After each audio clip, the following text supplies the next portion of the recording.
They say rock and roll will never die, but if it tried, Tenacious D would never die. But if it tried, Tenacious D would probably resurrect it with screams, riffs, and microwaved leftovers. The Pick of Destiny isn't just a movie, it's a satanic musical ritual disguised as an absurd comedy, a rock bible that began with a poster of Ronnie James Dio and ended with a demonic Dave Grohl playing the drums as if he had sold his soul. While other music films try to be serious, emotional, or profound, Tenacious D tells us, you know what's profound? This solo's so deep, it makes your internal organs shake. The best thing is that the film doesn't pretend to be something it's not. Here you won't find solemn biographies or introspective dramas about tortured artists. This is an odyssey with guitar riffs, low-budget explosions, and a demon who could easily be in a school musical. If the school were run by Ozzy Osbourne, rest in peace on the throne of hell. Everything that happens is exaggerated, ridiculous, and gloriously rock and roll. And that's where its magic lies. It's aware of its madness and embraces it with open arms. So get ready. In this video, we're going to review why Tenacious D, The Pick of Destiny is, without exaggeration, the best rock movie ever created by mankind. Because if there's one movie that captures the wild, chaotic, and deeply funny spirit of rock, it's this one. And if you disagree, well, maybe Dio himself will come down from his poster to correct you.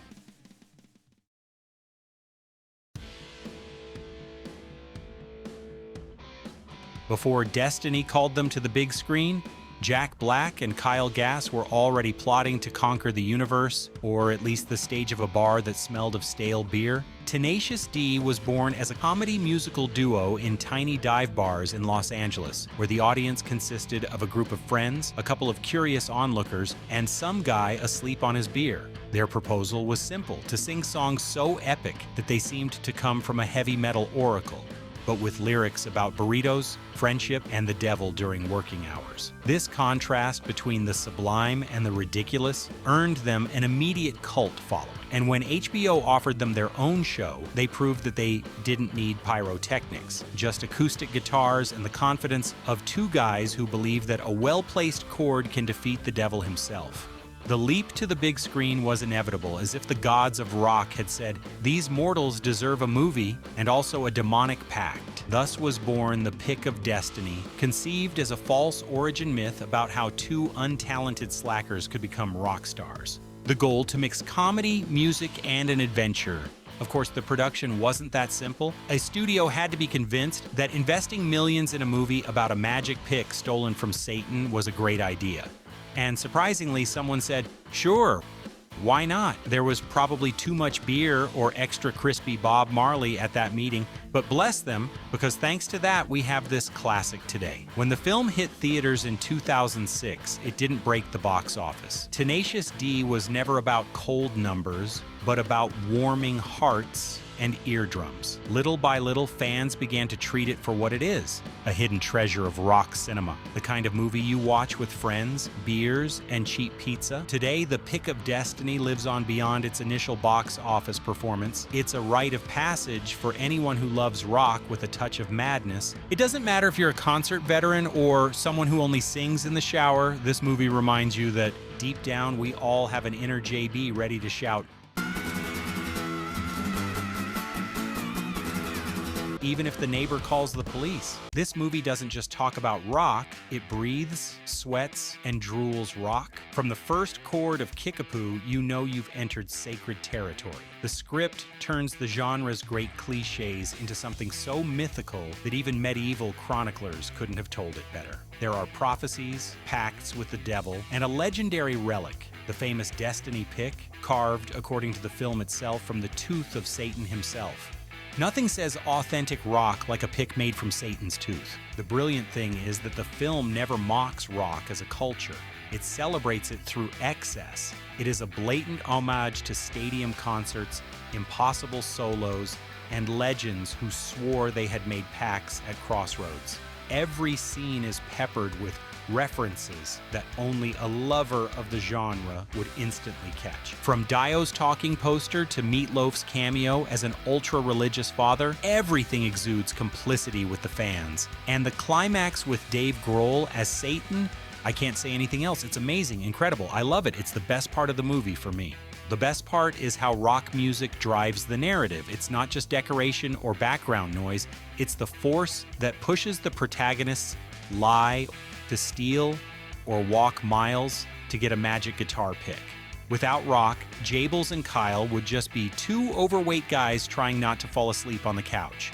The film understands that rock is, in essence, rebellion, and that's why the tone is so irreverent. Mocking the system, strict parents, Satan himself, there is something almost childlike in the best sense about seeing two adults taking so seriously a mission that seems to have been invented on a night of crunchy Bob Marley and beer. But it's not all humor. Between riffs and laughter, there's a genuine message about creative passion. Follow your instincts, even if they seem absurd. Jables and Kyle are not virtuosos, nor do they have a master plan, but they have an unshakable faith that music can save them, or at least give them an excuse not to look for serious work. It also carries the weight of friendship and destiny. And I'll take this opportunity to talk about the narrative. The story begins with a young JB running away from an ultra-religious home to follow the call of rock, guided by a talking poster of Ronnie James Dio. This is the first warning that logic here will always be a couple of beers away. The script takes the form of a hero's journey. JB and KG meet in a park, become rock brothers, and embark on a sacred mission to steal a guitar pick made from Satan's fang to become the best band in the world. The story is not afraid to mix the sacred with the ridiculous because it understands that rock needs both mythology and laughter. Because rock is chaotic and ridiculous, if you don't believe me, look at the outfits rockers used to wear. Each obstacle is a parody of the cliches of the musical genre and stories of overcoming adversity. The humor stems from the disproportionate nature of their problems compared to the seriousness with which they face them. For them, each micro-adventure is destiny knocking at their door. The Pick of Destiny is not just a musical comedy, it is the ultimate love letter to everything that makes rock glorious, ridiculous, and eternal. The climax, with that hellish duel against Satan played by Dave Grohl, is the perfect culmination of this delirious narrative. There is no hidden moral or solemn speeches. The reward is a guitar solo so intense it could blow your mind, literally. It's the rock equivalent of slaying the dragon and rescuing the princess, only here the princess is the pride of being the biggest band in the world. What keeps the story going, despite its chaotic tone, is the chemistry between its protagonists. Since they are friends in real life, it's easy to have chemistry like that, isn't it? JB and KG's friendship is the true heart of the story. No matter how ridiculous the challenges are, there is always an undercurrent of loyalty and complicity. They laugh, they argue, they fail, but they never abandon their shared dream of conquering the Olympus of rock.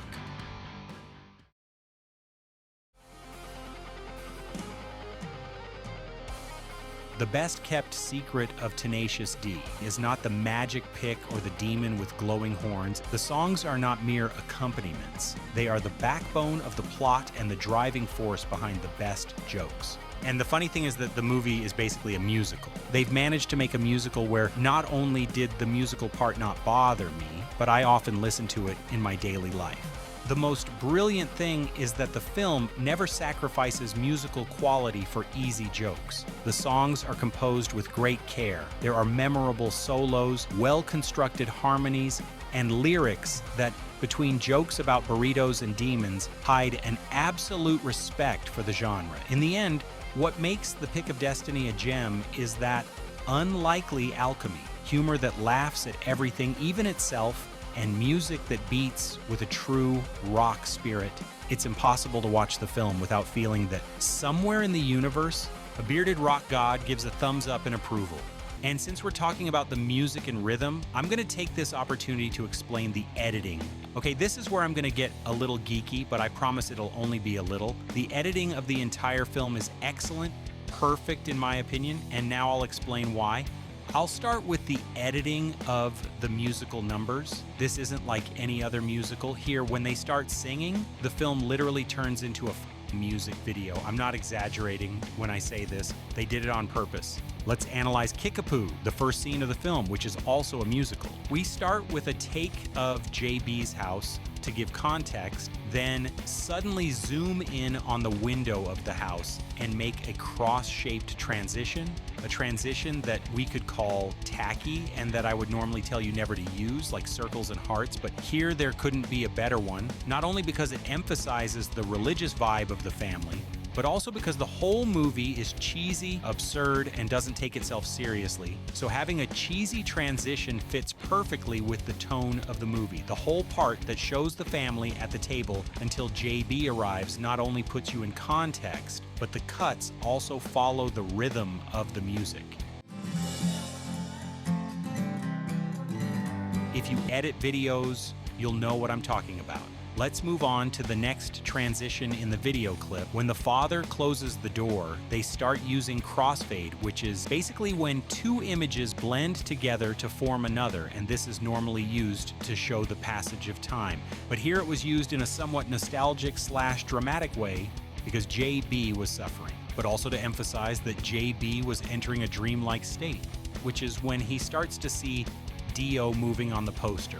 This is so you can see when an edit doesn't just cut or use transitions for the sake of it, but gives them a meaning to exist in that moment. And this, my friend, is the key to editing. I still have to make a video talking only about editing in cinema. So if you want it, you know what to do. Hammer away in the comments. But we're not done with editing yet. No, I still have to talk about the other two music videos. In Master Exploder, we can see how they use zooms to add drama, even though the scene is comical. For example, when JB blows up the head of someone in the audience, the cuts that serve as transitions for costume changes, and it gets crazier and crazier. The camera shakes when the microphone catches fire.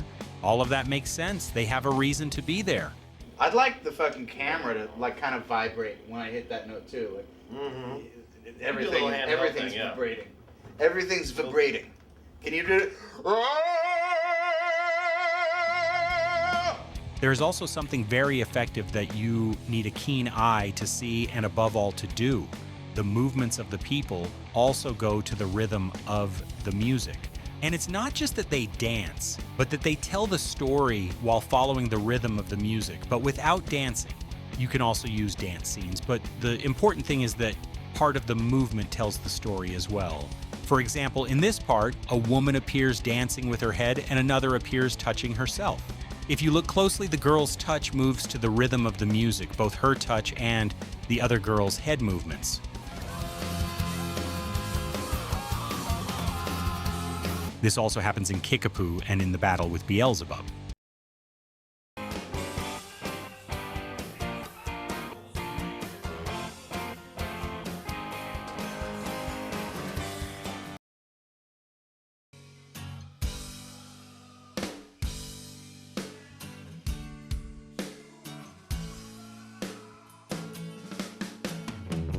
Since I've mentioned it, let's move on to the Beelzebub part, which is undoubtedly the best edited part of the entire film. The editing constantly changes pace depending on what is happening. It goes fast when the demon appears, then slow when they are negotiating, then more chaotic when the demon is playing, and then more leisurely but still fast when JB and KG are playing. And like all the editing, it puts you in an epic state, basically saying, damn, JB and KG managed to make music that surpasses Satan's own. You think they're going to win the duel. The editing is telling you that they are going to win until they basically lose it. And when I say that the film is a musical, I don't just mean that they sing when they're performing some kind of concert, which is logical, but that there are moments when they're not actually playing. When Beelzebub loses his horn, the music continues and they continue singing, but the rock battle is already over.